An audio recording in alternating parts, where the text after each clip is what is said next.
Hi மக்களே, அமாவாசை விட நல்லா வெந்துருச்சு.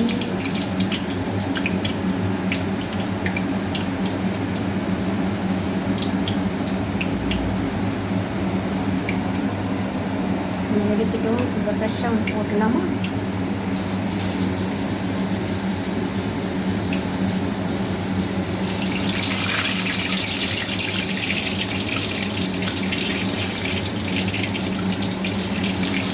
வடக்கி கொஞ்ச நேரம் ஒரு அரை மணி நேரம் உளுந்து ஊற வச்சுட்டு அது கூட நல்லா கழுவி எடுத்துக்கிட்டு உப்பு போட்டுக்கிட்டு காஞ்ச மிளகாய் நமக்கு தேவையான அளவுக்கு காரம் தேவையான அளவுக்கு போட்டுக்கிட்டு 2 பூண்டு பல், ஒரு வெங்காயம் இதெல்லாம் அரிஞ்சு போட்டுக்கிட்டு உப்பு போட்டு நல்லா குறைன்னு அரைச்சி கொஞ்சம் நேரம் ஃப்ரீசரில் வச்சுட்டு அப்புறம் என்ன பண்ணணும், ஃப்ரீசரில் வச்சுட்டு ஒரு 2-3 மினிட்ஸில் எடுத்துடலாம். நம்ம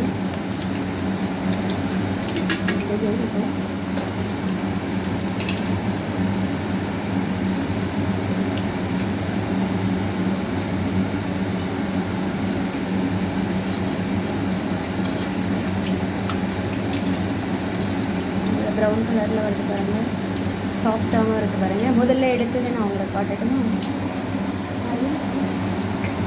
இது எவ்வளோ சாஃப்டாக இருக்குது பாருங்கள். இது மாதிரி மெதுவடை, இது பேர் தான் மெதுவடை. இன்னும் அழகாக கலர் எவ்வளோ சூப்பராக இருக்குது பாருங்கள். இது பேர் தாங்க மெதுவடை, சூப்பராக இருக்கும். ஸோ இது செகண்ட் ரவுண்ட் போட்டு எடுத்துருக்கு.